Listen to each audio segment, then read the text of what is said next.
Ya está. Cuando una teoría debe ser considerada científica. Ahí está. Creo que así la pregunta está más clara, ¿no? Y bueno, digamos, hay dos grandes tradiciones que tratan de responder a esta pregunta, ¿no? Sí, Ariana, por favor. Profesor, no, ya está grabando. Usted sí que no está grabando la clase. Sí, no te preocupes, gracias. Entonces, hay dos grandes respuestas a esta pregunta, decía. La primera sostiene que una teoría es científica siempre y cuando sea verificable, ¿no? Es decir, si es verificable, si hay hechos con los cuales puedan comprobarse las hipótesis, verificarse las hipótesis, entonces es una teoría científica, ¿no? Ahora, yo sé que para ustedes a estas alturas puede eso parecerles una verdad de perogrullo, ¿no? Obviamente, si una teoría quiere ser científica, tienen que haber hechos a los que pueda compararse, contrastarse o verificarse, ¿no? Sí, pero recuerden que durante muchos años no hubo una distinción tan clara entre asuntos metafísicos y asuntos científicos, ¿no? Eh, o entre, digamos, explicaciones sobrenaturales y explicaciones naturales de la realidad, ¿no? Por ejemplo, si yo enuncio la oración Dios existe, ¿no? Esa oración es inverificable y por lo tanto no es una oración que pueda ser calificada como científica, ¿no? La existencia de Dios, por definición, no depende de ningún hecho del mundo para los creyentes, ¿no? Para los ateos obviamente sí debería depender, pero para los creyentes no hay ningún hecho del mundo que corresponda con la existencia de Dios, porque Dios no es ninguna entidad del mundo, no es ningún objeto del mundo. Entonces, claramente la oración Dios existe, o oraciones más complejas como esa, ¿no? Por ejemplo, Dios es Padre, Hijo e Espíritu Santo, ¿no? Entonces, claro, ¿cómo compruebas eso? No hay ningún hecho del mundo que lo verifique, ¿no? Eh, Ahora, no se incluyen solamente allí las oraciones de contenido religioso, me parece que también pueden haber otro tipo de expresiones, ¿no? Por ejemplo,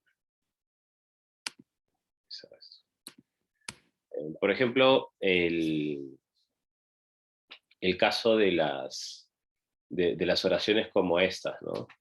Eh, los celos son de color verde, ¿no? Esa también es claramente una oración que no se puede verificar, porque los celos no tienen la propiedad de tener algún color, ¿no? Ahora, por creatividad, uno podría atribuirle, no sé, pues el color rojo, o el color morado, o el color azul, ¿no? Pero los celos no son una entidad que tenga la propiedad de tener un color, ¿no? En todo caso, son emociones que uno puede experimentar, ¿no? A nivel psíquico, pero no tienen la propiedad de ser un color.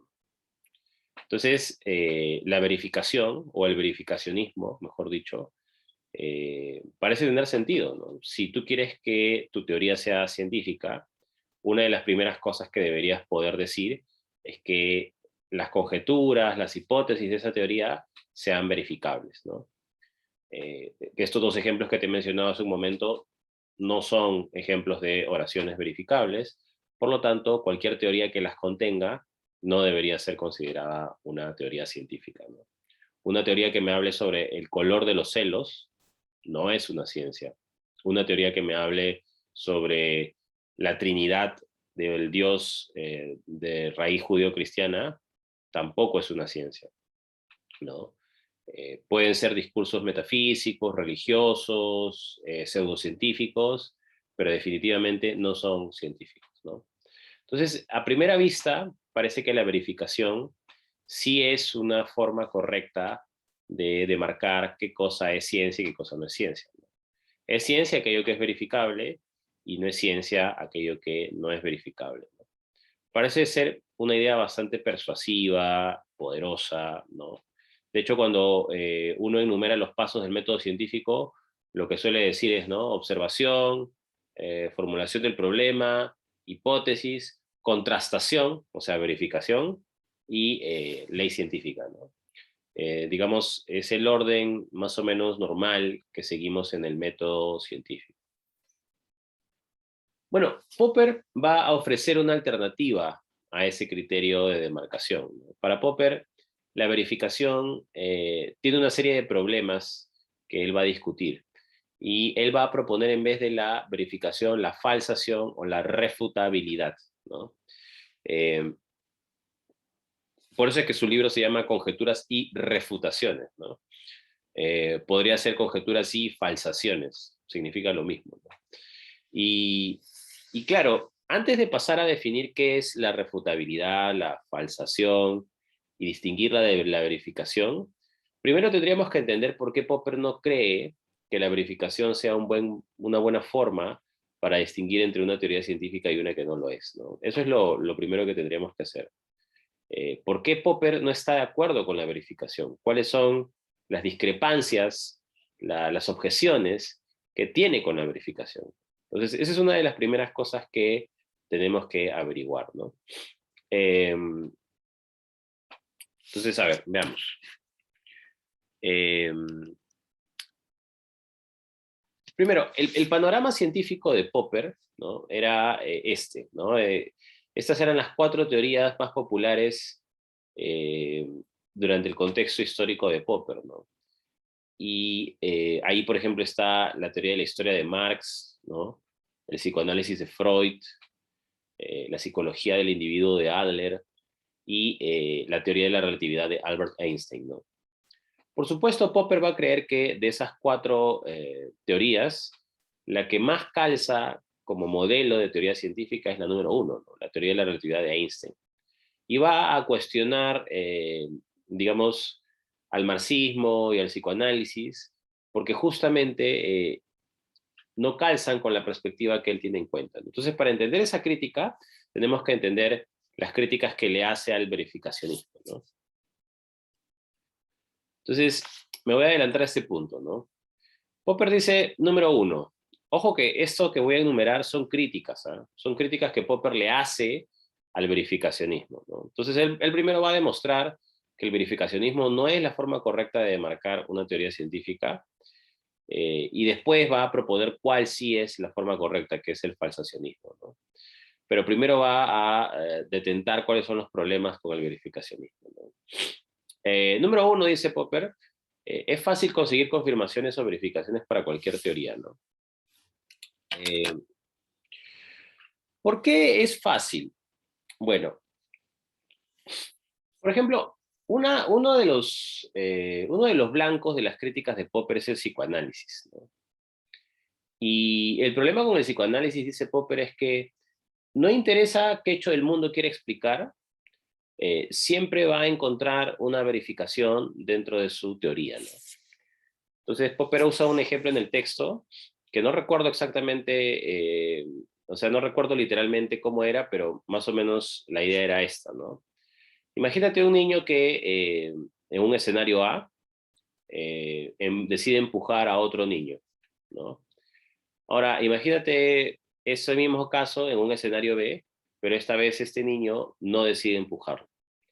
Bueno, de acuerdo al psicoanálisis, ¿no? Eso se expresa o se explica porque en el primer caso él no reprimió sus deseos inconscientes, tanatológicos de hacerle daño a los demás, ¿no? Entonces lo empujó.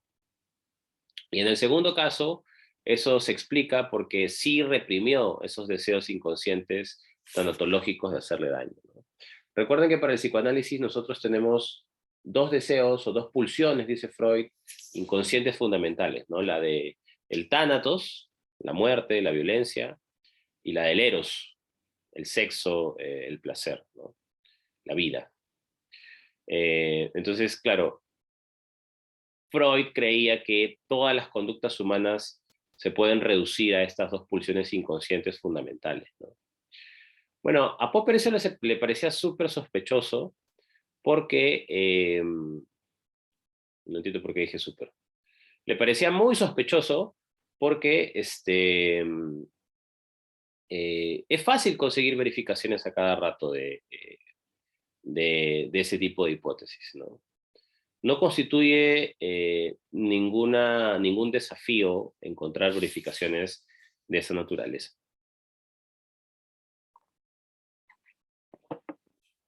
Y los psicoanalistas, dice Popper, van a encontrar verificaciones de sus hipótesis a cada rato y en cada momento, ¿no? Y se supone que una de las características de la ciencia no es que sea fácil conseguir confirmaciones.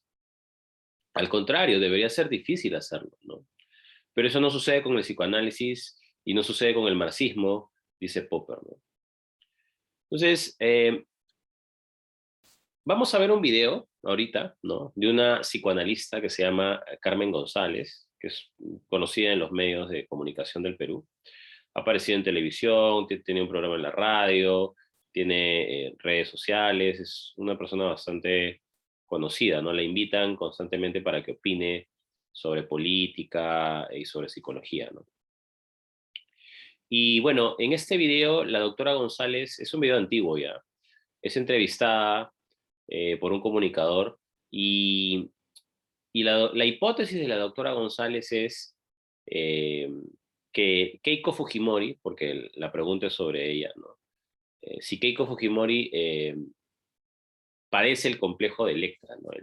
Ustedes saben que nosotros tenemos, según el psicoanálisis, el síndrome de Edipo y el síndrome de Electra, ¿no? El síndrome de Edipo es que los niños tienen una relación romántica con sus madres, y el de Electra, que las niñas tienen una relación romántica con sus padres, ¿no? Entonces, la hipótesis de la doctora González en esta entrevista que vamos a ver es que Keiko no ha superado el síndrome de Electra. Es decir, persiste una relación romántica de ella con su papá, ¿no?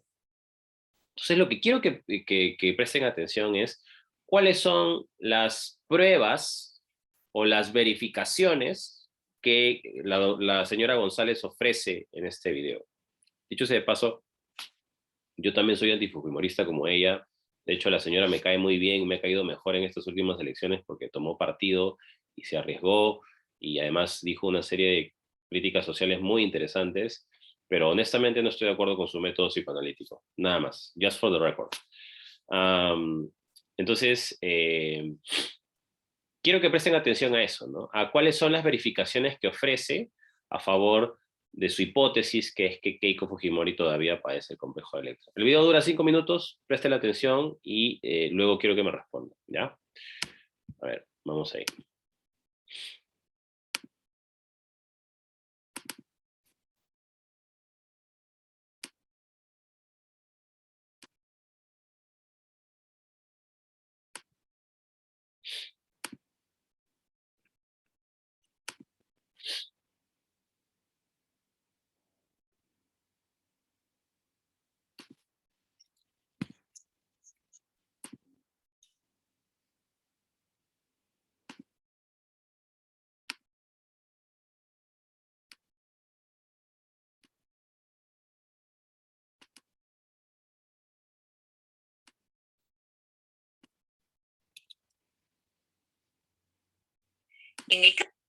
Recuerden, ¿cuáles son las verificaciones que ofrece para decir que la hipótesis de que Keiko Fujimori sí padece el complejo de Electra es verdadera? ¿Ya? El caso de las niñas, desde pequeñas sienten una atracción por el padre.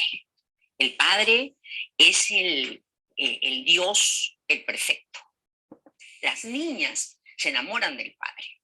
Eso se llama complejo de Electra y quieren sustituir a la mamá.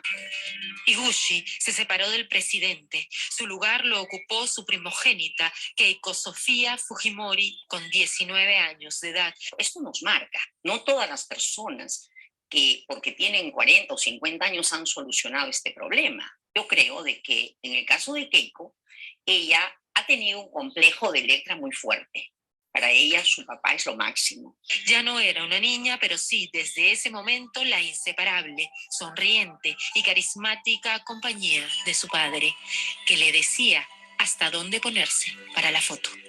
Vamos a tomarnos una foto como miembro de mesa, para su recuerdo. A ver.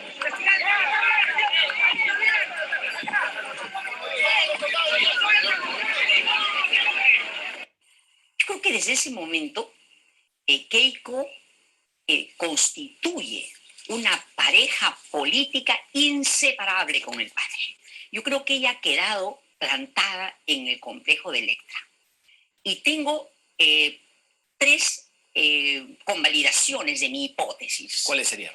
La primera es que ella, en la primera vuelta, ella que normalmente es muy identificada con el padre, es fría, racional, en determinado momento se le escapa la emoción y dice: ¡El mejor presidente del Perú, Alberto Fujimori! ¡Que se escuche Saladiroes! ¡Un aplauso para el chino! Si ustedes analizan, la voz es totalmente diferente. Es una voz de persona, de niña. Mi papi es lo mejor. Lo segundo es cuando ella dice: yo soy la china de mano dura. Él es el chino, ella es la china de mano dura.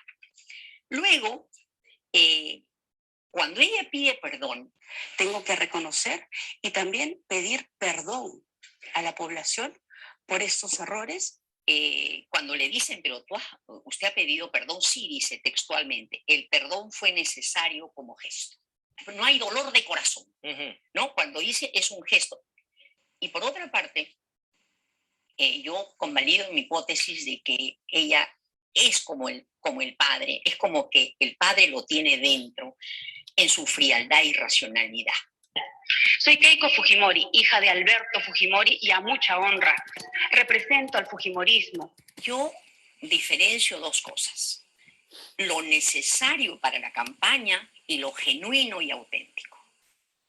Como ser humano, como para la campaña puede salir, pedir perdón, llorar, seguramente puede pensar en su cáncer, Fujimori, y se echa a llorar, todo eso. Pero para mí hay que pasar por un proceso. Esto no se arregla porque es arreglar tu alma. Es como que tú no amas a una mujer y yo quiero que tú la ames. Es un proceso interno, sí, donde sí hay mucho dolor. Sin ser terapeutas, es como decir: el corazón no engaña. Claro, es muy pronto quizá para darle esa confianza después de lo que además vivimos. Hay otra cosa muy preocupante. Cuando supongamos que ya ella va, cuando Susana Higuchi es sacada, acuérdate que le ponen electroshock. Por esos días, la relación con la primera dama estaba muy deteriorada. Susana Higuchi sorprendió a todos denunciando torturas. Una de las torturas fue en el sótano del Pentagonito, del CIE, específicamente, pero no sé a qué lugar me habrán llevado porque me han metido en auto.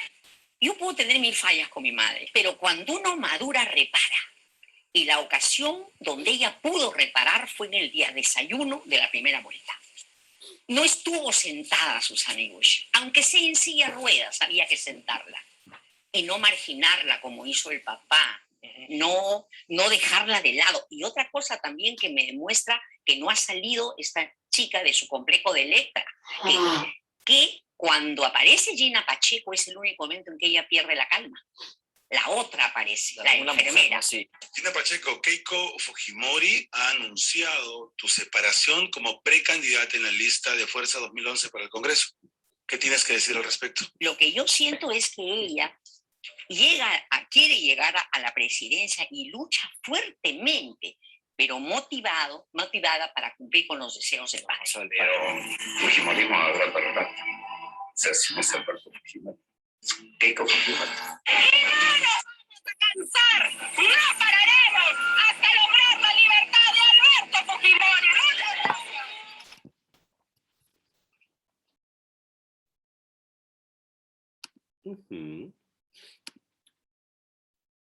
Bueno, a ver, entonces, luego de haber visto ese video, díganme, ¿cuáles son las verificaciones que ofrece a favor de su hipótesis de que Keiko tiene todavía el complejo de Electra?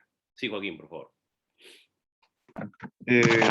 Bueno, dos de ellas son, bueno, según la señora, que cuando Keiko se refiere a su papá y le está hablando al público, supuestamente cambia la voz y se alza, ¿no? Lo cual creo que no es ni siquiera una razón rebuscada o profesional. No por defender a Keiko, obviamente, sino que no me sonó lo totalmente convincente. La otra es cuando ella menciona que por la actitud de Keiko ante su disculpa, creo que relaciona las actitudes de Alberto con Keiko, ¿no? Y dice que es fría igual que su padre y falsa. Y no sé si eso tenga algo que ver, no soy especialista claramente, pero creo que tiene más que ver con su personalidad y no con lo que ella supuestamente diagnostica. Ok, Joaquín, muchas gracias. Efectivamente, esas son dos de las verificaciones que ella ofrece, ¿no? Ahora, pueden ser buenas pruebas o no, pero eso lo vamos a ver en un momento. Yo también estoy de acuerdo con tus comentarios, Joaquín. Brigitte, ¿habías levantado la mano también? Sí, otro es cuando ella menciona, él es el chino y que tiene mano dura y yo soy la china. Entonces, para ella eso es una prueba de que él de que ella es como que tiene un síndrome de enamoramiento de su padre que lo menciona previamente, ¿no? Y eso es una prueba de lo que ella ha dicho. Y también otra es que su actitud de su padre es como que ella también lo tiene, de frialdad, racionalidad, actúa como su padre. Y bueno, también algo que he visto es como que al inicio menciona que ella es como que quiere tomar el lugar de su madre, ¿no? Y luego cuando menciona lo de las torturas y que nunca se reivindicó el lugar de la madre, entonces es como para ella es una prueba de lo que está diciendo, ¿no? Que ella quiere ocupar ese lugar y que es una compañera política fiel a su padre. Ujú, ujú. Sí, exactamente, Brigitte. También estoy de acuerdo con que son o sea, son pruebas a favor de su hipótesis, ¿no?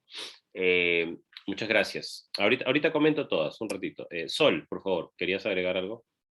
Sí, en línea con lo que acaba de decir Brigitte, esa parte de los celos, o sea, ella quería ser como la única mujer que estaba al lado de su padre, tomar el lugar de la mamá, y no sé muy bien qué fue lo que pasó con esa otra congresista, pero supongo que ella estaba teniendo demasiado protagonismo en la vida de su padre y la quiso sacar por eso.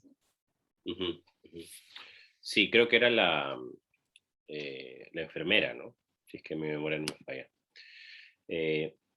Perfecto. Entonces, estamos de acuerdo con que efectivamente lo que hace la señora González es ofrecer una serie de hechos donde supuestamente se verifica la hipótesis de que Keiko padece el complejo de Electra aún. No ha superado esta relación de enamoramiento, esta relación romántica con su padre, ¿no? Entonces, a mí ese video me parece un gran ejemplo de lo que Popper quiere decir en el punto número 1, ¿no? Estas observaciones que están en la diapositiva, por si acaso, son críticas que Popper le formula al verificacionismo, porque como les dije hace un momento, él no cree que el verificacionismo sea una buena manera de distinguir entre ciencia y pseudociencia. Ahora, ¿cuál es la primera crítica que le hace al verificacionismo? Número 1, es fácil conseguir confirmaciones o verificaciones para cualquier teoría. Y efectivamente, ¿no? O sea, es fácil conseguirlas porque en este caso, si lo que quiero probar es que Keiko sigue enamorada de su padre o tiene una relación romántica con su padre, basta con que, digamos, encuentre cualquier gesto de amabilidad, de afecto, de lealtad, para que pueda interpretarse como una relación de enamoramiento con su papá. Ahora, la pregunta es, ¿cuántos de nosotros acaso no tienen ese tipo de actitudes con sus padres, ¿no? Yo, por ejemplo, amo mucho a mi mamá y por supuesto que tengo detalles, tengo ciertas actitudes, y que eso significa que entonces todavía padezco el complejo de Edipo, ¿no? Eso sí me parece problemático, ¿no? Entonces, claro, creo que lo que Popper está queriéndonos decir en este punto es que si tú quieres verificar tu hipótesis, parece que vas a buscar, ¿no? Vas a seleccionar eventos que favorezcan a tu hipótesis, ¿no? Y eso va efectivamente a alterar el resultado real de tu experimentación científica, ¿no? Entonces no se trata de que consigas fácilmente verificaciones a tu hipótesis. Esa no debería ser una característica de la ciencia, porque entonces cualquiera sea mi conjetura, ¿no? O mi hipótesis, yo voy a decir cuáles eventos corresponden a mi hipótesis para verificarla y voy a ignorar a los eventos que más bien puedan poner en riesgo la verdad de mi hipótesis, ¿no? Y puedan demostrar que finalmente mi hipótesis es falsa, ¿no? Entonces, claro, la primera observación que tiene Popper es, oye, en honor a la verdad, es fácil conseguir verificaciones para cualquier teoría, ¿no? Siempre puede haber un hecho del mundo que corresponda a una teoría. Entonces, eso no la hace necesariamente una teoría científica, ¿no? Ahora uno se preguntaría, ¿y por qué es fácil, no? ¿Qué fácil tiene? Bueno, porque, no sé, probablemente también tenga otro tipo de explicación, ¿no? No sé si recuerdan, pero en el video decían que otra prueba era que Keiko se asumía como la china de mano dura, ¿no? Y claro, uno podría decir, es que no es que ella todavía siga enamorada de su papá, sino que sabe que eso le va a dar réditos políticos, ¿no? Entonces, claro, porque, digamos, Fujimori, hay que admitirlo, tenía varios seguidores, pero no es porque esté enamorada aún de su padre, ¿no? Es simplemente porque quiere recoger a los votos de Alberto Fujimori, ¿no? Sí, por favor, Juan Pablo, habías levantado la mano. Sí, profe, buenos días. Profesor, disculpe, Karl Popper ha estudiado, o sea, ¿solamente ha estudiado filosofía o ha estudiado alguna materia como las matemáticas? Bueno, buena pregunta. Popper no fue psicólogo, no fue marxista, fue filósofo, y particularmente fue un filósofo de la ciencia, aunque en los últimos años de su vida se dedicó a la filosofía política también. Pero Popper era erudito, ¿no? Había leído de todo y, digamos, sabía de lo que hablaba, ¿no? Entonces, si bien no estudió psicología, leyó a Freud. Si bien no estudió economía, leyó a Marx. Y si bien no estudió física, leyó a Einstein, ¿no? Y desde su posición filosófica tenía los suficientes elementos como para comprender cuáles eran las ideas centrales de estas teorías, ¿no? ¿Por qué me lo preguntas, Juan Pablo? ¿Te preocupa que sea sesgado o algo así?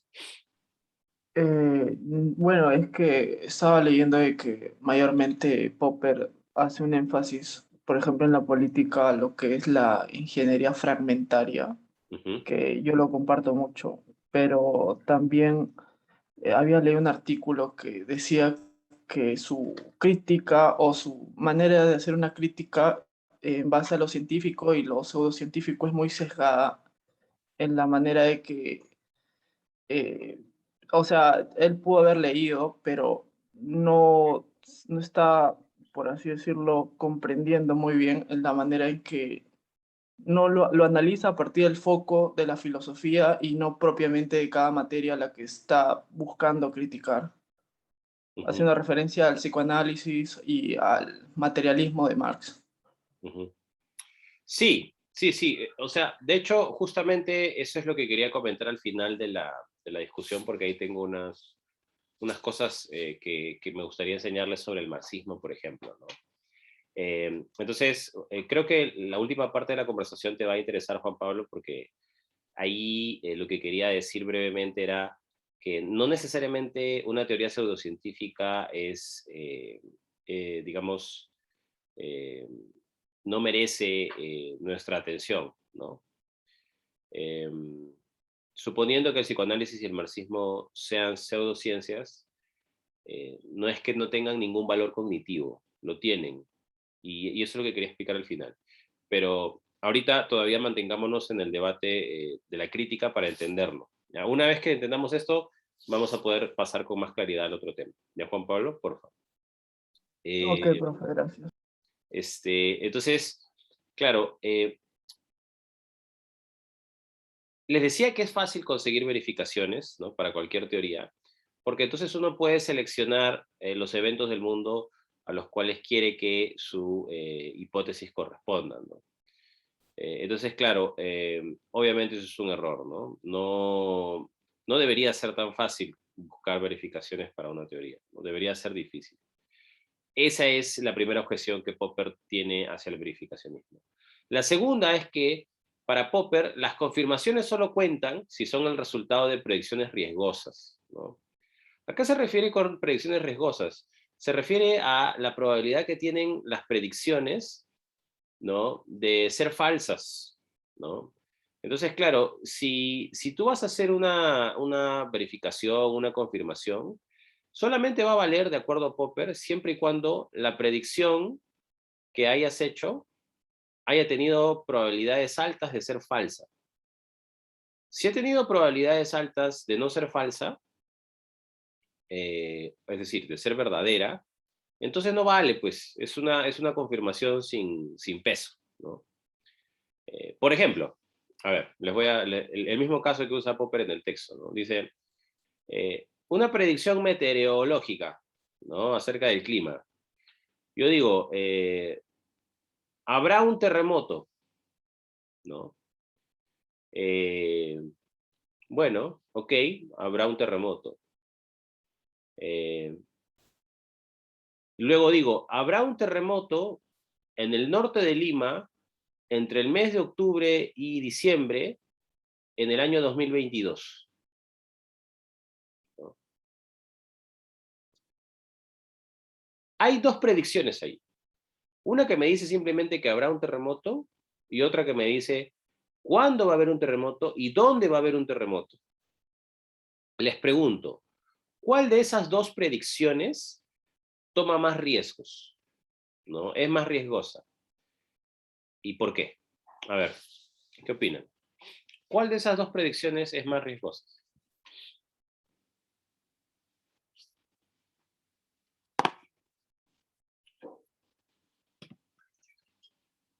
Decir el terremoto más la fecha y el lugar es más riesgoso que decir solo que va a haber un terremoto, porque ¿Por qué? el segundo es un subconjunto, porque el segundo es un subconjunto del primero.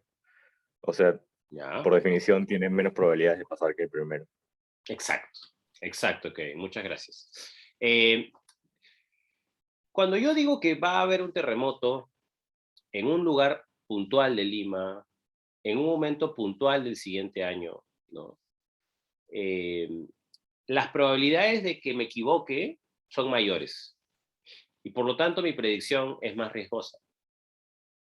En cambio, si yo digo que va a haber un terremoto, no estoy arriesgando nada. Las probabilidades de que me equivoque son bajísimas, porque eso podría ser cierto para la siguiente semana, para el siguiente mes, para el siguiente año, para la siguiente década, para el siguiente siglo, y en cualquier momento que ocurra, entonces se habrá verificado mi predicción. Y por lo tanto, mi hipótesis será verdadera, pero honestamente eso no tiene ningún valor, porque no he tomado ningún riesgo, ¿no? Entonces, vuelvo a leer la crítica número 2 de Popper a la verificación, ¿no? La crítica es que las confirmaciones solo cuentan si son el resultado de predicciones riesgosas. En este caso, meteorológico, ¿no?, decir que habrá un terremoto, eso no es ninguna predicción riesgosa. No hay probabilidades altas de que te equivoques. Efectivamente, puede haber un terremoto mañana, pasado, el siguiente año, pero sabemos que va a haber, ¿no? ¿Qué virtud epistémica tiene esa predicción? Ninguna, ¿no? Cualquiera podría haberlo acertado, ¿no? Esto también pasa un poco con las predicciones del horóscopo, ¿no? ¿Han leído el horóscopo? Cuando te dicen esto de la carta astral y de las cartas, ¿no? Te dicen, querido Géminis, en mi caso, ¿no?, porque yo soy Géminis. Querido Géminis,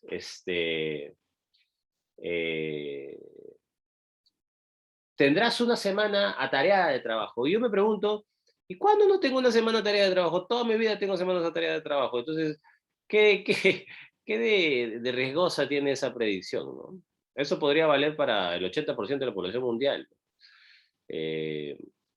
Todos tenemos que salir a trabajar, todos tenemos que comer, que pagar por nuestras necesidades, ¿no? Y entonces todos tenemos que trabajar, ¿no? Eso es absurdo. No constituye, por lo tanto, ninguna predicción riesgosa que el horóscopo me diga algo relacionado a la chamba, pues, ¿no? Es absurdo. Entonces, las confirmaciones solo cuentan si son el resultado de predicciones riesgosas, ¿no? Y eso no pasa, por ejemplo, con el psicoanálisis y con el marxismo, dice Popper, ¿no? La número 3. Toda buena teoría científica implica una prohibición. La 3 está muy relacionada a la 2, ¿no? Por ejemplo, si yo digo que va a haber un terremoto el siguiente mes, en la siguiente parte de Lima, ¿no? El siguiente año, lo que estoy diciendo es que no habrá un terremoto ahora, ¿no? Que no habrá un terremoto en, no sé, pues si yo digo que mi terremoto va a ser en el norte de Lima, lo que te estoy diciendo es que no, el terremoto no va a suceder en el sur, ¿no? Va a suceder en el norte. Si yo digo que el terremoto va a suceder entre octubre y diciembre, te estoy diciendo que no va a suceder en enero, en febrero, en marzo, ¿no? Entonces, una buena teoría científica también implica no solamente lo que va a suceder, sino lo que no debería suceder. Por eso dice, toda buena teoría científica implica una prohibición, ¿no? Me debe decir aquello que no debería pasar también, ¿no? Esa es la tercera afirmación. Y la cuarta, ¿no? Que digamos es la más inteligible, me parece, ¿no? La más sensata. Una teoría científica, o mejor dicho, una teoría que es irrefutable no es científica. Una teoría que es irrefutable no es científica. ¿Por qué creen que una teoría que es irrefutable no es científica? ¿Quién me explica esta verdad de perogrullo? ¿Mm? ¿Por qué una teoría que es irrefutable no es científica?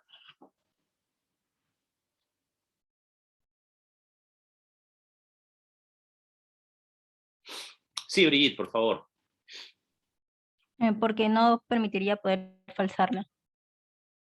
Ya, ajá, exacto, porque no permitiría poder frasarla. Juan Pablo, por favor.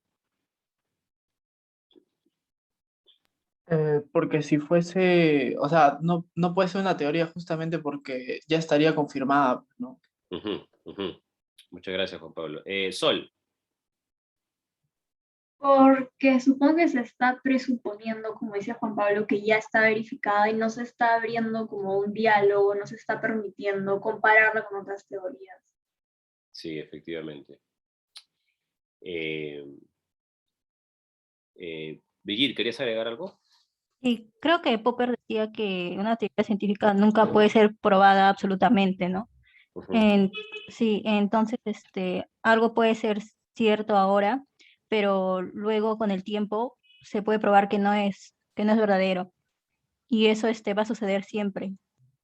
Claro. Entonces creo que a eso se refiere un poco también. Ujú. Ok, muchas gracias, Brigitte. Yo creo que los tres han dicho cosas ciertas con respecto a por qué una teoría que es irrefutable no sería científica, ¿no?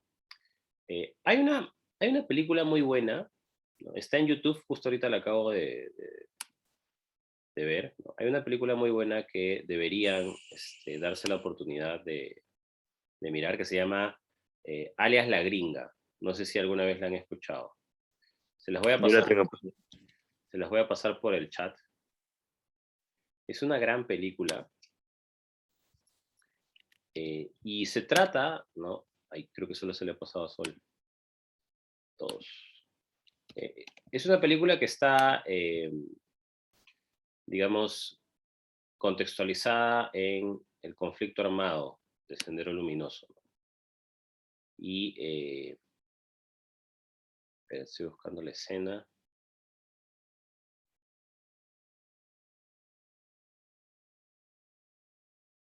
No, no me va a dar tiempo de buscar la escena. Pero bueno, ahí les he pasado la película completa. Y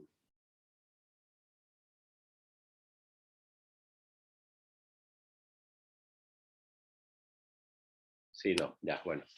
No, igual se las comento, ¿no? No es un spoiler, por si acaso, es una escena que tiene relación con este tema, ¿no? El marxismo, de hecho, acá había hecho unas citas, ¿no? ¿Dónde están? El propio Marx dice, este es un texto bonito que se llama La ideología alemana, que yo recomiendo totalmente porque me cambió la vida. Hay otro texto de Marx que también me cambió la vida, que es este de acá, que es el más pequeño y el más popular, ¿no? ¿Dónde estaba este librito? El Manifiesto Comunista. Por ahí lo tengo. Pero el Manifiesto Comunista también es otro gran textito de Marx, ¿no? Acá está.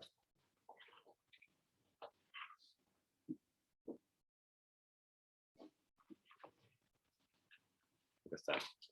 Es el texto de Marx y el Borbón, ¿no?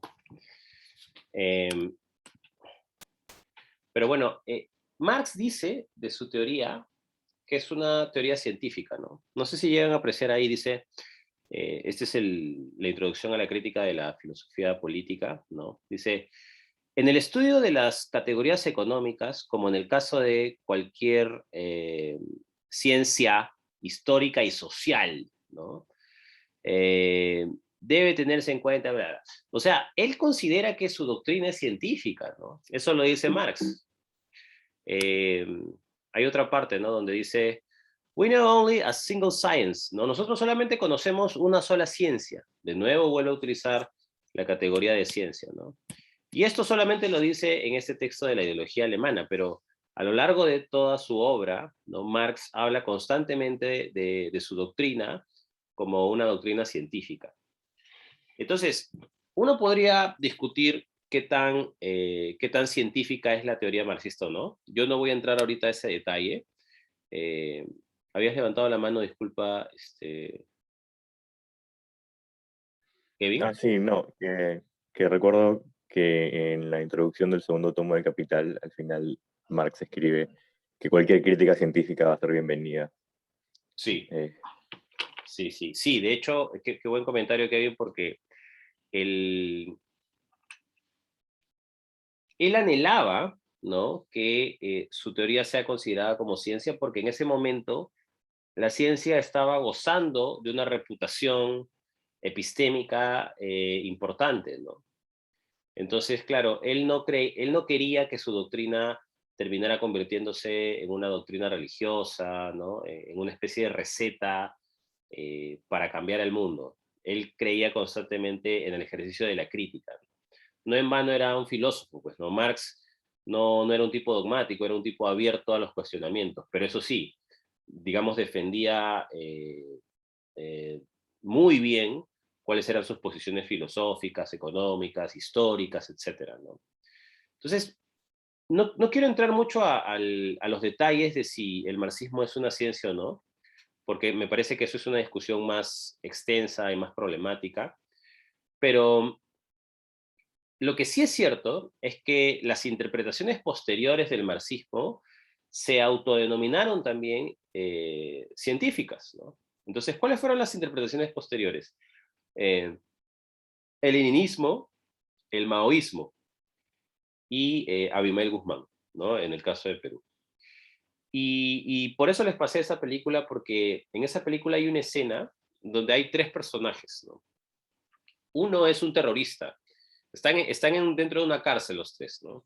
Uno es un terrorista, el otro es un profesor de San Marcos que enseña sociología, y el otro es el protagonista, que es el prófugo, la gringa, ¿no? Le llaman la gringa porque se escapó de la cárcel disfrazándose de una gringa. Yo sé que es estúpido, pero van a ver que la película es muy interesante ahí mírenla en YouTube, es muy buena película.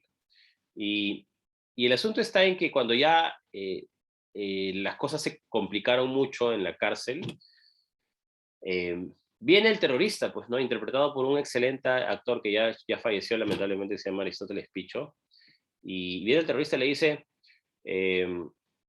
profesor, es hora de que usted se una a la lucha armada, ¿no? La historia de la lucha de clases lo convoca, o está con nosotros o está en contra de nosotros, tenemos una deuda, salvo el poder, todo es ilusión, arriba el partido del presidente Gonzalo, bla. Entonces comienza a hacer sus arengas senderistas, ¿no?, terroristas y bla, bla, bla. Y por si acaso, esto que estoy diciendo es una reconstrucción de la escena, no vayan a pensar que yo soy terrorista, porque ya últimamente uno no puede decir nada, ya, porque al toque te tiran de tirapiedra, y más si eres de San Marcos, entonces es una vaina acá, ¿no? Pero bueno, just for the record, yo solamente estoy reproduciendo lo que dice la película. Entonces, claro, el profesor de San Marcos, ¿no? Que más bien cumple como una especie de rol de lucidez, ¿no? Lo queda mirando y se parece mucho al profesor de La Casa de Papel. Tiene esa misma facha, ¿no? De los lentes, la barba, el cabello, ¿no? Es bien parecido. Pero bueno, el punto es que el tipo le dice, ¿no? El profesor le dice al terrorista, ¿no? Oye, pero no te puedes dar cuenta que probablemente te estés equivocando, ¿no? ¿Por qué todo tiene que ser blanco o negro? ¿Por qué no hay escala de grises? ¿Por qué no hay un punto intermedio, no? Y el terrorista de nuevo insiste, ¿no? No, el marxismo es una doctrina científica que tiene una visión real del mundo, bla, bla, bla, bla, bla, bla. Entonces, claro, el profesor se queda mirándolo y luego le habla al prófugo, ¿no? Alias la gringa, le dice, escucha, estos tipos creen que no se pueden equivocar. O sea, en honor a la verdad, yo estoy alterando un poco la historia para que calce mejor dentro de Popper, pero le juro que si ven la película, le estoy haciendo justicia a esa escena, ¿no? Así que, a pesar de las alteraciones, le estoy haciendo justicia al espíritu de esa escena. Me parece que el espíritu de esa escena es el siguiente. Cualquier teoría que se autoproclame irrefutable y que crea que no se puede equivocar sobre la concepción que tienen de la realidad, deja de ser ciencia. Porque una de las características, como ustedes me dijeron hace un rato, de la ciencia es que es falible, que admite el error, ¿no? Que admite la equivocación.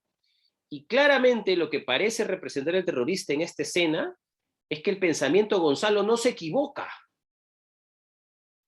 Por eso Abimael Guzmán fue un pésimo filósofo, porque la filosofía, desde sus orígenes, está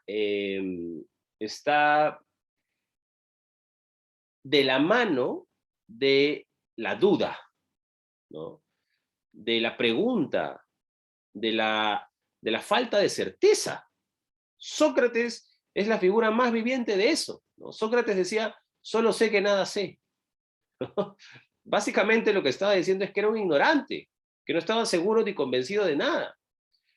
Entonces, cuando la filosofía nace con el valor de la duda y de la pregunta, no con el valor de la certeza. Y lo que tenía allí este terrorista era más bien un conjunto de certezas y dogmas sobre la realidad. Y no hay nada más alejado de eso que la ciencia, ¿no? Tanto la filosofía como la ciencia, ¿no? Son falibles. Más la filosofía todavía, porque la filosofía habla sobre verdades lógicas, sobre verdades estéticas, sobre verdades morales, ¿no? Y no es que necesariamente hayan hechos del mundo que correspondan a esas verdades. Por lo menos las ciencias naturales sí pueden apoyarse en los hechos, ¿no? Pero la filosofía no. Entonces, ahí creo que se refuerza esta idea, y ya con eso le doy la palabra a Juan Pablo. Se refuerza esta idea del punto número 4, ¿no? Que dice Popper. O sea, una teoría que es irrefutable, discúlpeme, no es ciencia. Y ahora sí, Juan Pablo, dime. Profesor, disculpe, tenía una duda.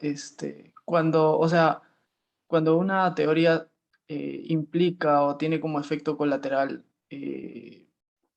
aspectos negativos, igual puede considerarse algo científico o pseudocientífico siquiera. ¿A qué te refieres como aspectos negativos, Juan Pablo?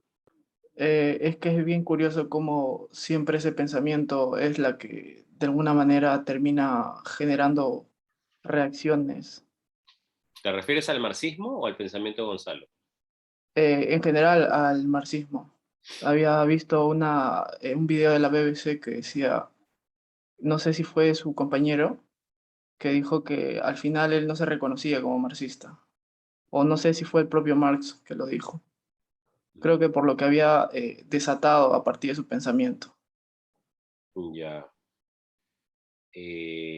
A ver, me parece que esa es una pregunta de otra índole, pero la voy a responder porque te causa curiosidad, ¿no?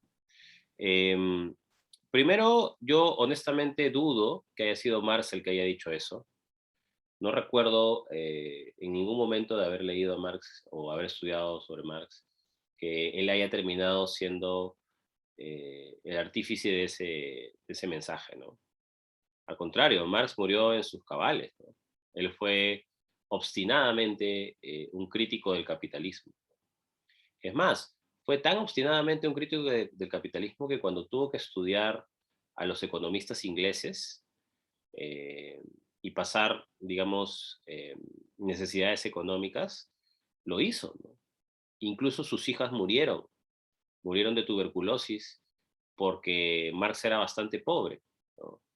Engels llegó a ayudarlo, a auxiliarlo, pero igual Marx había dedicado su vida al cuestionamiento de la economía capitalista, ¿no? Y las consecuencias que tienen en la historia. Entonces, honestamente, dudo de que Marx haya dicho eso al final de sus días. Ahora, sobre tu pregunta de por qué, o sea, qué actitud debemos tener con el marxismo si tiene consecuencias negativas, yo creo que el marxismo, o sea, se le pueden atribuir consecuencias negativas, efectivamente, pero también se le pueden atribuir consecuencias positivas, ¿no? Si no fuera por el marxismo, no hubiera una especie de elemento en el que nos apoyemos para cuestionar cuáles son las injusticias económicas, políticas en que viven las sociedades industriales, ¿no? Entonces Marx nos hace notar todas esas inequidades, ¿no? Y nos dota, ¿no?, de un marco teórico desde el cual se puedan justificar la existencia de esas desigualdades, porque créanme que hay personas que sostienen que no existen, ¿no? Bueno, los marxistas más bien sostienen que sí existen. Entonces, creo que no se debería evaluar la cientificidad de una teoría por el número de muertes que provoque o por las consecuencias negativas que tenga, Juan Pablo. O sea, mira, no sé, el cristianismo es una religión ahorita que la gente profesa sin ningún sentimiento de culpa, ¿no? Pero si uno revisa la historia de la religión cristiana y católica, wow, ¿cuántas muertes tiene que contar también, ¿no? Las cruzadas, la evangelización, la explotación, ¿no? La conquista. Hace poco el Papa le pidió perdón a México por los abusos cometidos durante la conquista española a Latinoamérica, ¿no? Entonces, no creo que no creo que ese deba ser un criterio para evaluar, eh, digamos, una doctrina necesariamente, Juan Pablo. Sí, bueno, a ver, Joaquín había levantado la mano y luego Kevin. Quería preguntar si es que en todo caso el maoísmo o el leninismo se consideraban ciencia en sí. Ellos sí, ellos consideran que sus doctrinas son científicas. O sea, yo no estoy seguro, yo no he leído sobre maoísmo, o sea, tengo un conocimiento muy general. Tampoco he leído sobre el leninismo, también tengo un conocimiento muy general. Sobre Marx sí he leído, obviamente estudié filosofía y uno de mis seminarios fue leer a Marx. He leído varios libros de Marx, El Capital, La crítica a la economía política, La crítica a la filosofía del Estado de Derecho de Hegel, Economías precapitalistas, El manifiesto comunista, La ideología alemana. Esos libros los he leído. Entonces sobre el marxismo sí sé. Y sé que se considera una doctrina científica. Sobre las otras, también sé que se consideran doctrinas científicas, pero no tengo elementos para decirte si son finalmente ciencias o no. No tendría que leerlas. Pero, profesor, en todo caso, claro, en la historia ha quedado bastante marcado que los procesos históricos o revolucionarios, partiendo desde esas doctrinas o ideologías políticas, han caído en la violencia, ¿no? Y no sé si cuando usted se refería a que hay aspectos positivos y negativos, en los negativos se podría abarcar la violencia o cómo. Yo creo que hay que hilar fino ahí, Joaquín. O sea, no quiero convertir esta clase de Popper y epistemología en una clase sobre el marxismo, porque no vayan a pensar que los quiero convertir al pensamiento de Gonzalo. No. De Pero, hecho, yo pero no- me parece interesante, así que lo voy a responder, ¿ya? Ok. Es que, a ver, lo que pasa es que Marx es un estudioso de la historia universal. Y él se percata de que los cambios sociales en la historia se han producido básicamente gracias a la lucha de clases sociales, ¿no? Por ejemplo, en la Edad Antigua, las clases sociales eran diferentes, ¿no? Era una relación entre amo y esclavo, sobre todo en Grecia y en Roma, ¿no? En la Edad Medieval era una relación más bien entre los señores feudales y los vasallos, ¿no? Que tenían como una especie de lealtad y de cuidado de las tierras, ¿no? Y en la Edad Moderna, gracias al capitalismo y a la revolución industrial, lo que hay más bien es una relación entre trabajadores, empleados, ¿no? Y empleadores, burgueses, ¿no? Los dueños del capital. Entonces, claro, para Marx, las clases siempre han existido. Y los grandes cambios sociales se han producido gracias a la lucha entre estas clases. Marx usa siempre el ejemplo paradigmático de la Revolución Francesa. Nosotros, por ejemplo, ahora podemos reclamar una serie de derechos, como libertad, como igualdad, ¿no? ¿Gracias a qué? Gracias a la violencia, diría Marx, ¿no? Si los franceses no se hubiesen rebelado frente a las monarquías absolutistas y tiranas de la Edad Media en Europa, y no hubiesen acabado con ese sistema, si no hubiese estado, si no hubiese habido ese número de muertes terrible que hubo durante la Revolución Francesa, no se hubiese conseguido ningún cambio, dice Marx. Entonces ahí hay un tema, ¿no? Porque ¿cómo interpretamos la lucha de clases? La interpretamos como un conflicto armado, como el de la Revolución Francesa, por ejemplo, o lo interpretamos como un conflicto político, económico, estratégico, democrático, que es otra alternativa, ¿no? Si tú votas por lo segundo, entonces ya no eres tan marxista, sino más bien eres una especie de socialista demócrata. O sea, eres de izquierda, pero crees también en la lucha de clases, pero crees que hay una manera pacífica de conseguir cambios, ¿no? Bueno, Marx no tenía esa visión. Marx creía que la lucha de clases era real y que si era necesario tomar las armas, habría que hacerlo, ¿no? Ahora, eso no significa que necesariamente el marxismo termine en terrorismo, porque creo que hay formas de lucha armada que no son terroristas. Por ejemplo, en el Perú, y nadie habla de esto, pero es un tema importante, han existido guerrilleros que nunca fueron llamados terroristas, ¿no? Por Hugo Blanco, Lucho de la Puente Uceda, el mismo Javier Heró, que es de la Católica, ¿no? Eran guerrilleros, pero terroristas nunca fueron llamados. ¿Por qué? Porque eran guerrilleros que más bien se levantaban frente a las injusticias de un sistema económico. Es más, fue gente muy querida. A Lucho de la Puente Uceda lo que hicieron un montón, ¿no? Cosa que no pasa pues con Abimael Guzmán, ¿no? Abimael Guzmán todo lo quieren cremado, ¿no? Lo quieren cremado, no quieren verlo en ningún lado, no quieren que lo entierren en ningún lado. Y es que claro, no necesariamente todas las luchas armadas devienen en terrorismo, ¿no? Por ejemplo, Che Guevara era un guerrillero, ¿no? Pero nadie le dice terrorista. ¿Te has dado cuenta? Entonces, claro, uno podría pensar, sí, pues hay aspectos negativos por las muertes. ¿Y qué pasa con los aspectos positivos? Parece que si no hubiese habido esa violencia necesaria en ese momento, ahorita nosotros no podríamos estar defendiendo derechos tan básicos como la libertad e igualdad. Seguiríamos dentro del modelo medieval, ¿no? Entonces, como te decía, no sé hasta qué punto hay que hilar fino, ¿no? El marxismo sí tiene una justificación de por qué la lucha de clases se da utilizando la violencia, ¿no? Yo soy de los que creo que el marxismo, digamos, original, tranquilamente estaba de acuerdo con la lucha de clases armada, ¿no? No tenía ningún reparo en decir que la violencia era necesaria. Es más, Marx decía, ¿no? La violencia es la partera de la historia, ¿no? Los cambios sociales se producen gracias a la violencia. Pero claro, una cosa es que Marx haya dicho eso y otra cosa es que uno esté de acuerdo con eso, ¿no? Como te digo, hay gente de izquierda que también se considera marxista, pero que cree que la lucha de clases se puede liberar en otro ámbito que no necesariamente sea la violencia, sino en el ámbito de la democracia. Y eso ya te hace socialista, ¿no? Te hace demócrata, ¿no? Pero esa es otra rama de la izquierda, ¿no? Sí, Kevin, querías decir algo hace rato, disculpa.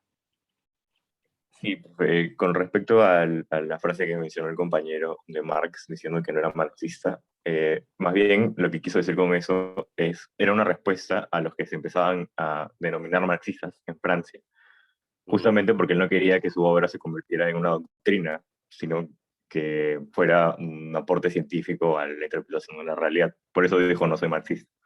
Y además, no creo que las consecuencias buenas o malas de una creencia sean un buen criterio de marcación entre ciencia y pseudociencia, sino que de hecho es una falacia ad consecuencia.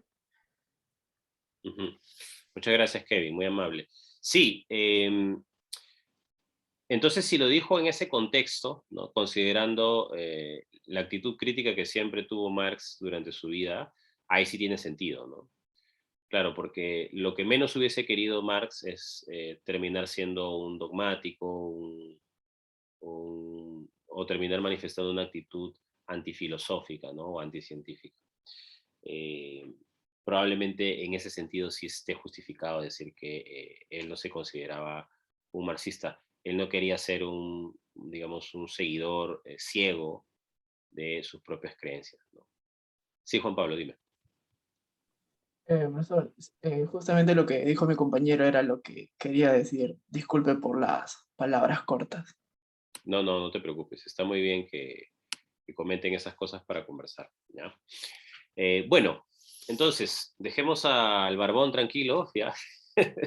La idea es que claramente cuando una de estas teorías, digamos, contiene demasiados dogmas, y ya se vuelve irrefutable, entonces deja de ser ciencia, ¿no? Esa es una de las primeras observaciones que tendría Marx con respecto a eso.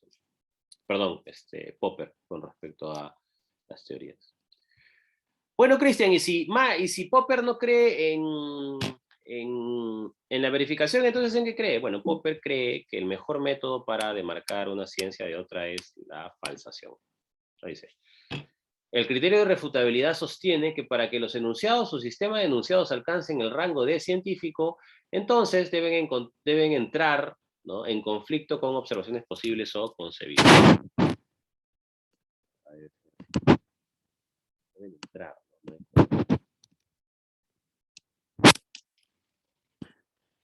Deben entrar en conflicto con observaciones posibles o concebibles, ¿no? Entonces lo que Popper propone más bien es que una teoría científica siempre y cuando sea falsable, siempre y cuando sea refutable. Ahora, si eso es cierto, ¿qué se sigue de ahí? Bueno, se sigue que la comunidad científica lo que hace es formular conjeturas sobre el mundo y luego está dispuesta a refutarlas si las observaciones son incompatibles, ¿no? Solo las mejores conjeturas sobreviven, pues son más resistentes a las refutaciones, ¿no? Esa es la idea de la propuesta de Popper, ¿no? Entonces Popper distingue dos actitudes. Por un lado está la actitud crítica y por otro lado está la actitud dogmática. La actitud crítica es aquella que formula conjeturas para luego poder refutarlas y observa si siguen sosteniéndose a pesar de ello. Por ejemplo, imagínate que tú llegas a un médico y le dices: tengo dolor de cabeza, malestar corporal, la nariz constipada y dolor de garganta. Bueno, probablemente el médico piense que es una gripe severa y te receta una medicina. Ahora, esa medicina te debería dar efecto, no sé, pues en 1 o 2 semanas. El asunto es que tú regresas porque los síntomas no cesan, ¿no? Entonces, el médico, si de verdad tiene una actitud crítica y una actitud científica, lo que te va a decir es: entonces yo me he equivocado. El diagnóstico que he hecho sobre ti está mal. Vamos a cambiarlo. Vamos a probar con otro diagnóstico. Ese es un espíritu científico, diría Popper. Un espíritu que se apertura a la crítica, ¿no? Que si observa que hay una contradicción entre sus hipótesis y los hechos, cambia, ¿no? Está aperturado al cuestionamiento. En cambio, una actitud pseudocientífica es una actitud dogmática, dice Popper, ¿no? Es una actitud que formula conjeturas para luego verificarlas sucesivamente y se niega a aceptar refutaciones.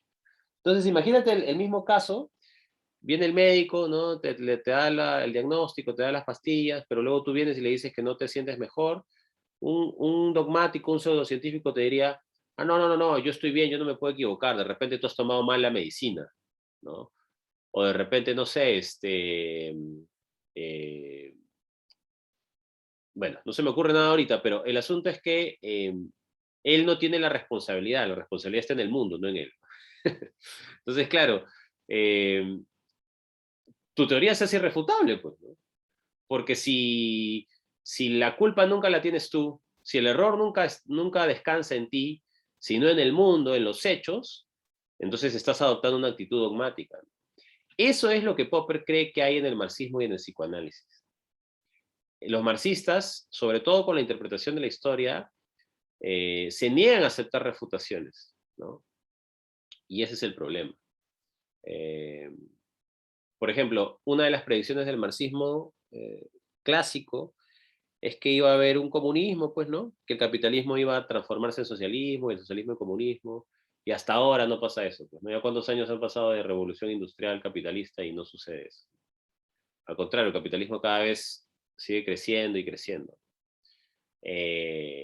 Bueno, entonces lo que diría un marxista dogmático es, no, es que no es que Marx se haya equivocado, es que todavía no se cumple la predicción de Marx.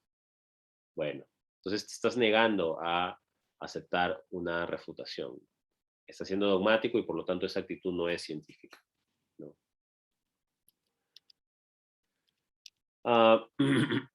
Y aquí va mi otra pregunta que está relacionada con el comentario de Juan Pablo hace un rato, ¿no? Que es que, bueno, y entonces el marxismo, el psicoanálisis, hay que descartarlos, no tienen ningún valor. Y Popper te diría, no, sí tienen valor, pero no hay que considerarlas como ciencias, ¿no? Lo importante de una ciencia es que puedes confiar en ella. En cambio, en una pseudociencia no pasa eso. Por lo tanto, tienes que tener cuidado.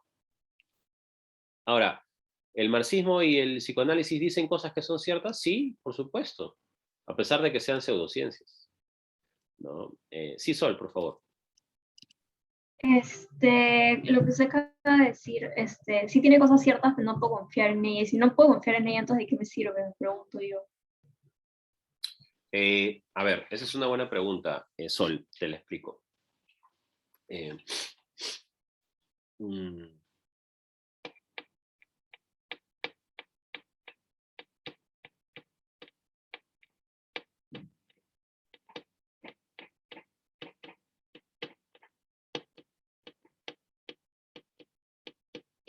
Ya, mira,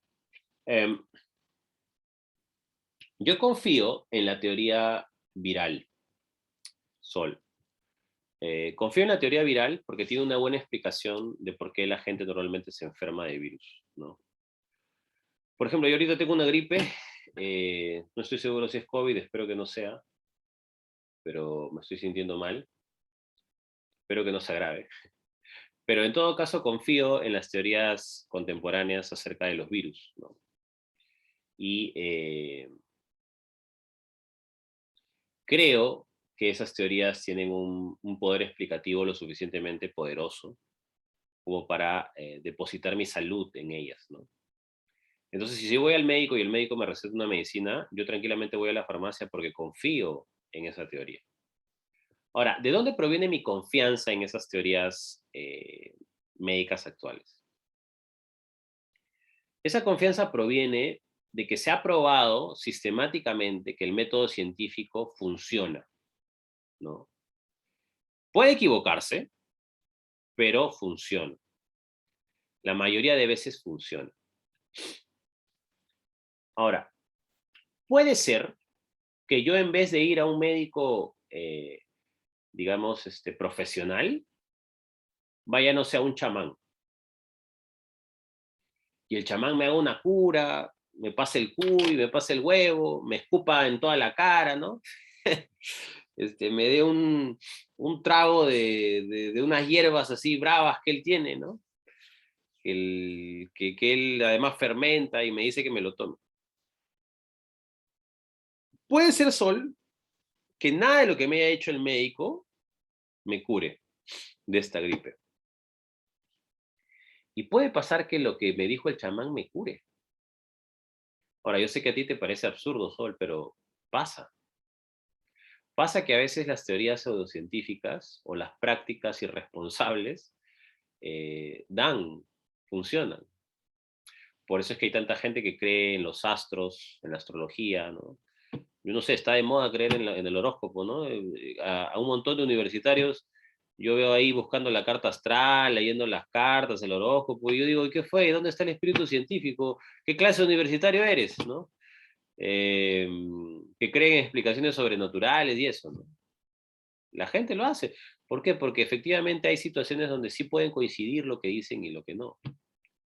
Ahora, yo no confiaría en eso, ni confío, porque para mí que el horóscopo dé con la verdad va a ser más por suerte que por otra cosa. Prefiero confiar en la ciencia, a pesar de que se puede equivocar, porque si la ciencia da con la verdad es porque tiene un método que es más confiable. Entonces, para responderte mejor, Sol, yo sí creo que pueden haber ciertas teorías pseudocientíficas que den con la verdad, que tengan afirmaciones verdaderas, pero eso no significa que necesariamente confiemos en ella, porque lamentablemente no gozan de un método riguroso. Y eso es lo que creo que me parece, por ejemplo, con el marxismo, ¿no? El marxismo tiene una serie de críticas con las que estoy bien de acuerdo. Afirma una serie de cosas con las que estoy muy de acuerdo. Pero cuando se trata de predecir eventos, el marxismo falla. Entonces, claro, yo no confiaría una decisión mía en la teoría marxista, por ejemplo, ¿no? Probablemente haya mejores teorías para predecir eventos económicos. Pero lo que sí es cierto es que Marx hace una crítica del capitalismo muy justa, ¿no? Por ejemplo, por eso les estaba compartiendo ese cuadro ahí, ¿no? Del monopolio.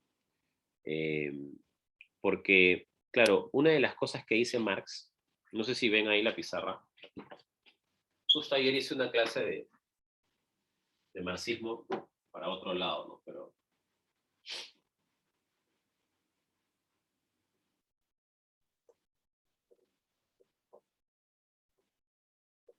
o sea, básicamente lo que dice el marxismo es esto, ¿ya? Creo que se ve chiquito, ¿no? No sé si pueden agrandarlo ahí, pero bueno.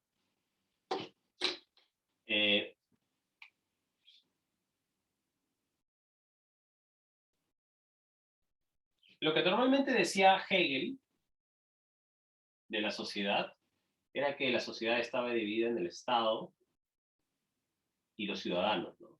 Que es la sociedad civil.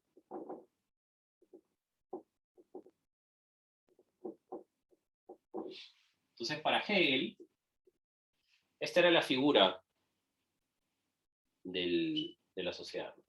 Arriba están los gobernantes y abajo los gobernados, los ciudadanos, los funcionarios públicos. Pero Marx cree que dentro de la sociedad civil hay otros grupos. Están los proletarios y están los burgueses, la burguesía. Y cree, a diferencia de Hegel, que el poder no lo detenta el Estado. O sea, solemos creer que el Estado detenta el poder. Para Marx es al revés. La clase burguesa detenta el poder. Los que tienen el poder económico son los que terminan decidiendo qué cosa se hace en la sociedad y qué cosa no se hace. Para Marx, el Estado es solamente una mesa de partes de la burguesía, que en el Perú vendrían a ser algo así como las clases empresariales.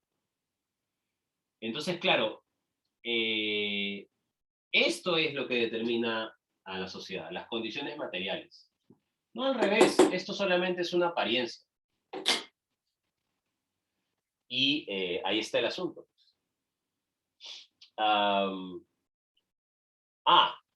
Ahora, Marx cree que la burguesía cada vez va a ser cuantitativamente menor, porque ellos se van a aglomerar. La acumulación del capital cada vez va a estar en menos manos, y lo que va a aumentar más bien es la clase obrera. Cada vez va a haber más trabajadores, más y más en todo el mundo, y la clase obrera va a aumentar y aumentar. Y la clase burguesa más bien va a disminuir, se va a volver más pequeña. Y va a llegar un momento donde la clase proletaria sea tanta y la clase burguesa sea tan pequeña que se va a producir la revolución.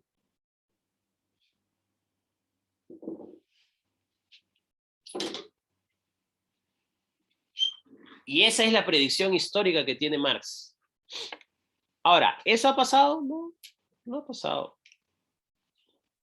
Pero sí es cierto que la riqueza se sigue concentrando cada vez en menos manos.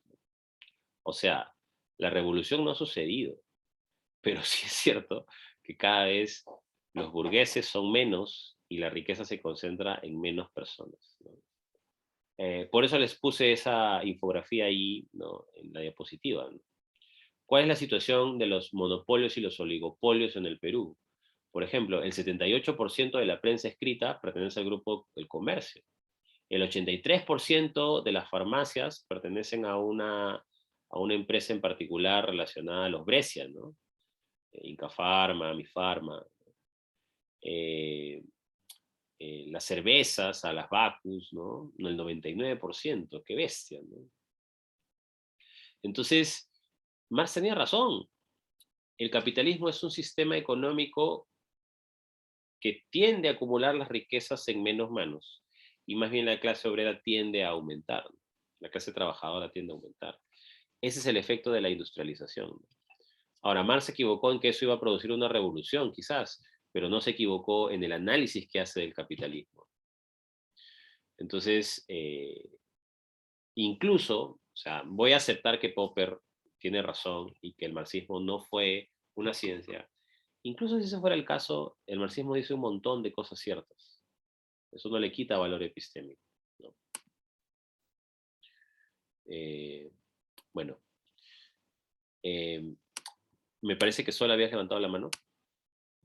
Sí, pero puedes comparar a Marx con un chamán, porque con eso empezó el ejemplo. Me perdí un poco.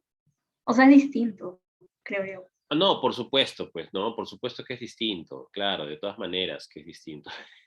Hay una diferencia abismal entre Marx y un chamán.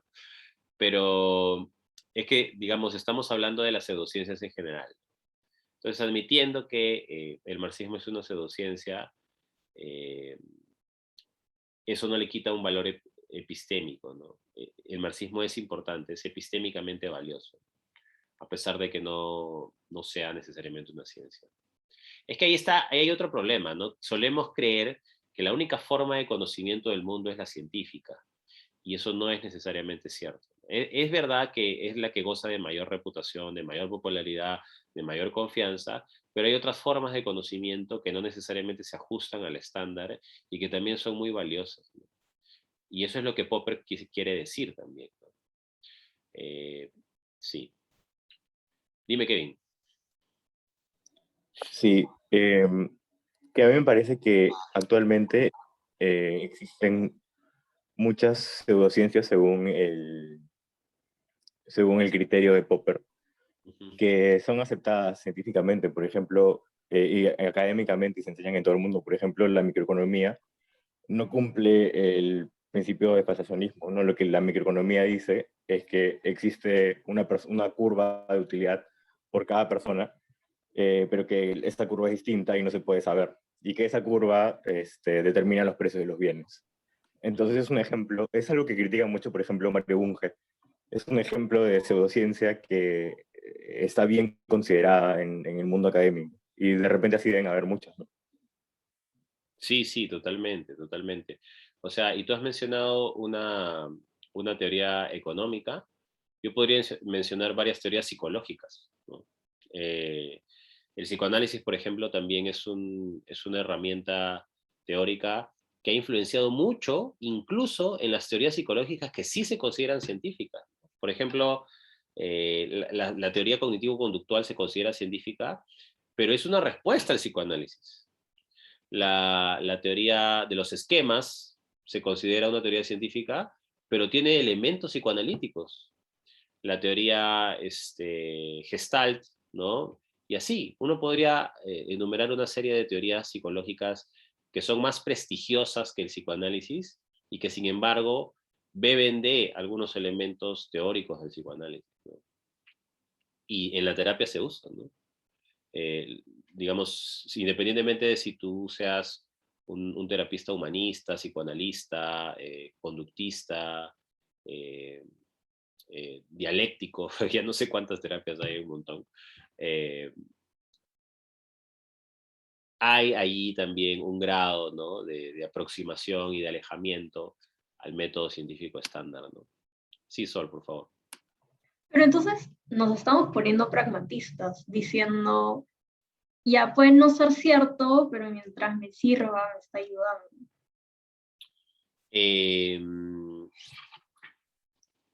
O sea, sí, ¿no? ¿Qué malo tiene, Sol? No, sea, pregunto. Sí, yo creo que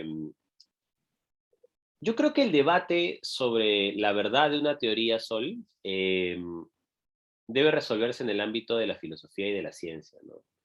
Pero creo que en el mundo práctico, en el mundo ordinario, debemos adoptar actitudes pragmatistas, como bien señala Sol, porque finalmente lo que nos interesa es los resultados, ¿no? Por ejemplo, imaginemos que yo estoy estudiando psicología, de hecho fue una carrera que siempre quise estudiar, además de filosofía. Y digamos, no tengo la convicción total de que, no sé, la terapia cognitivo-conductual me vaya a funcionar, ¿no? O que tenga, digamos, consistencia filosófica, rigurosa, científica, ¿no?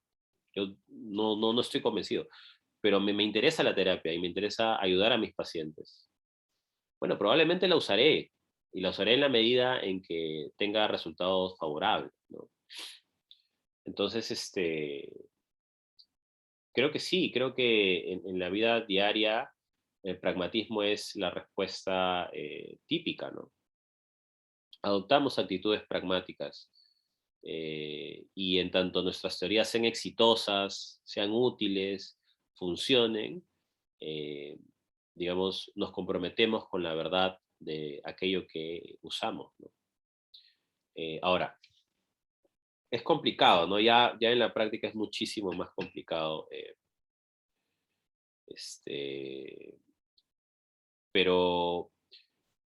Pero sí, creo que lo que termina revelándose es una actitud pragmatista, ¿no? Definitivamente eso. Brigitte, ¿querías decir algo?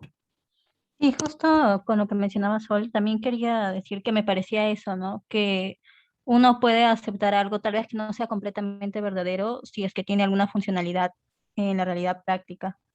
Y eso es lo que muchas personas hacen, ¿no? Y creo que en este caso también se ve bastante reflejado, como ha estado mencionando. Sí, sí, sí.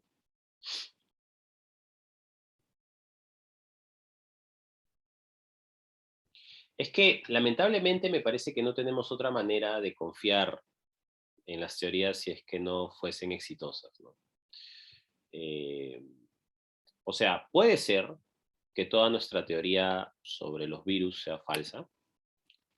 Puede pasar, ¿no? Y no sé, puede ser que hayamos una explicación alternativa de por qué nos enfermamos, ¿no? De repente las causantes no son estos organismos microscópicos llamados virus, sino otras cosas, qué sé yo, ¿no? Puede ser que todo este tiempo hayamos estado por azar curándonos, creyendo de que habían virus o bacterias, etc. Puede ser, pero mientras tanto, mientras que funcione, vamos a seguir suponiendo que son virus. Y por eso se producen las revoluciones científicas también, ¿no? Porque aparece una teoría que explica mejor lo que las otras no explican. Eso lo vamos a ver con Kuhn la otra semana, ¿no? Pero ahí está pues justamente el tema, ¿no? Y evaluar hasta qué punto es factible seguir sosteniendo la defensa de una teoría y cuándo hay que decir, ¿sabes qué? Ya no la banco más, esta teoría es falsa, ¿no? Hay que dejarlo. Pero bueno, me imagino que eso ya lo vamos a discutir mejor la siguiente semana. Bueno, gente, no sé si alguien tiene alguna otra duda. ¿Todo claro? Sí.